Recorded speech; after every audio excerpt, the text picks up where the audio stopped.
Yo les potes, bienvenue dans cette nouvelle vidéo. On va évoquer l'avenir du Paris Saint-Germain qui paraît bien sombre et qui va peut-être continuer à s'assombrir dans les prochaines semaines et dans les prochains mois. On va parler aussi de l'avenir de Zinedine Zidane qui pourrait être très lié au Paris Saint-Germain. Alors en ce qui concerne le Paris Saint-Germain, on l'a encore vu contre Reims, il n'y a pas de mots. Très clairement, ça n'a aucun intérêt de parler de cette équipe, ça n'a aucun sens. Tout fonctionne à l'envers, des dirigeants aux directeurs sportifs, aux conseillers sportifs, à QSI, aux propriétaires, à l'entraîneur, au kiné, aux médecins, au staff médical, aux joueurs. Voilà, ça marche complètement à l'envers et c'est plus un club, c'est un parc d'attractions. C'est-à-dire qu'il y avait Disneyland Paris, il y avait le parc d'Astérix et maintenant il y a le Paris Saint-Germain qui se déroule tous les week-ends au Parc des Princes et une fois sur deux à l'extérieur. Très clairement, sans faire de mauvais jeu de mots, c'est très triste ce qui arrive, mais très clairement, voilà, on va pas avoir de la peine pour des mecs milliardaires en shirt qui ne montrent strictement rien sur le terrain, alors que la France s'appauvrit de jour en jour et qu'en plus de ça, la vie devient de plus en plus chère. Très clairement, ce qui se passe au Paris Saint-Germain est une honte totale, mais on est au courant depuis très longtemps. Donc maintenant, qu'est-ce qu'il faut faire? Est-ce que vraiment quelqu'un peut changer les choses dans ce club? Moi, je pense très clairement, mon avis, très clairement, une fois que Messi, Neymar et Mbappé ne seront plus au Paris Saint-Germain, je pense que QSI vendra le club. Ce n'est pas pour rien que le Paris Saint-Germain va vendre 15% de ses parts dans les prochains mois. C'est le début du processus.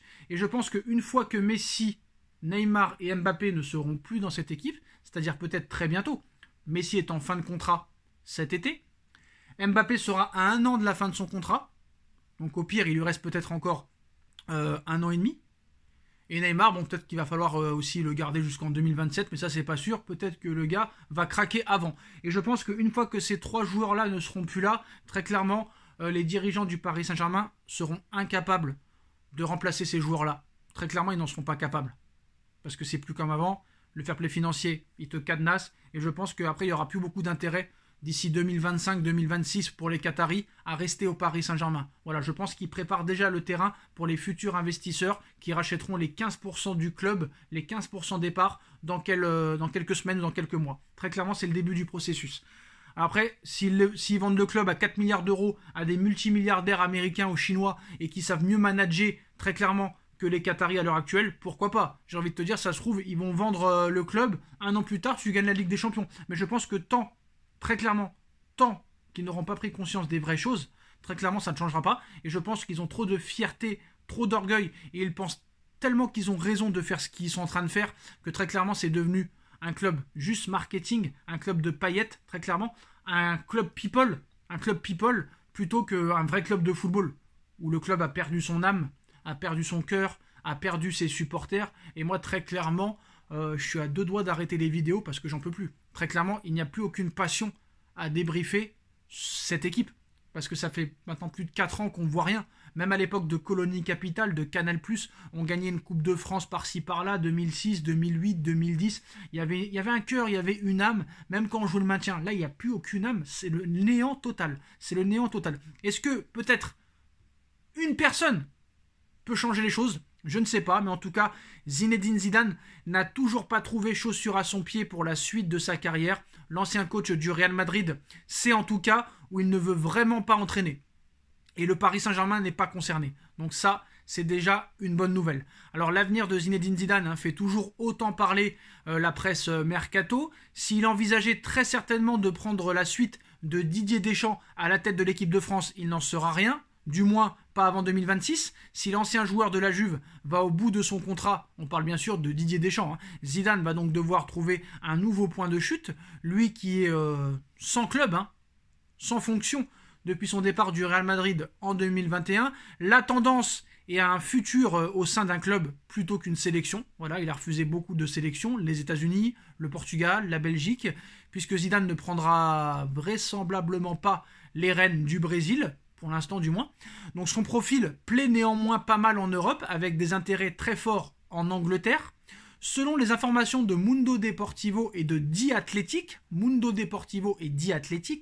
Zidane ne signera cependant pas avec une équipe de Première Ligue et refusera toutes les propositions qui sont faites, même les plus folles. Alors on vous rappelle, d'après The Athletic, Chelsea aurait proposé 50 millions d'euros bruts à Zinedine Zidane pour être le manager général avec les pleins pouvoirs. Il devrait refuser. La raison, bah Zidane ne parle pas du tout anglais. Est-ce que ça peut poser un problème? Parce qu'il n'y a pas que des Anglais à Chelsea. Donc est-ce que c'est une fausse excuse? Donc il ne parle pas anglais, il ne s'imagine donc pas aller entraîner dans un environnement qu'il ne connaît pas, avec la barrière de la langue, pour faire passer ses messages ou devoir peut-être passer par ses traducteurs, ça ne l'intéresse pas. Alors le média espagnol rajoute que Zidane ouvre grand les portes à un retour peut-être au Real Madrid, mais aussi au Paris Saint-Germain. La légende du football français devrait encore attendre quelques semaines avant de prendre sa décision définitive et officielle, car les deux équipes qu'il envisage de reprendre comptent encore un entraîneur en activité, même la Juve. Mais les prochaines campagnes européennes de ces clubs devraient changer pas mal de choses. Au Paris Saint-Germain, une nouvelle déconvenue sur la scène européenne pourrait déjà sceller le sort de Christophe Galtier et donc ouvrir une nouvelle porte à l'arrivée de Zidane. En tout cas, ce dernier peut déjà écarter les formations anglaises, United, Chelsea, alors que Chelsea avait pensé à lui en cas de départ précipité de Graham Potter, qui ne convainc pas avec les Blues. Pas la peine d'être aveugle et pas la peine d'être bac plus 10 pour voir ce qui se passe. Très clairement. Il n'ira pas à la Juventus. La Juventus est en crise financière. Ils se sont fait retirer 15 points. Ils ont encore perdu ce week-end à domicile. Ils n'y sont plus. Et très clairement, la Juventus ne sera pas en Ligue des Champions la saison prochaine. Donc la Juventus, tu peux les barrer. Il ne veut pas de la Première Ligue. Donc Chelsea, Manchester, etc. Il n'ira pas. En équipe de France, il n'ira pas. Vraisemblablement, il a refusé toutes les sélections qui lui ont proposé un contrat, avec le Brésil qui est dedans. Maintenant, il reste deux solutions pour Zidane.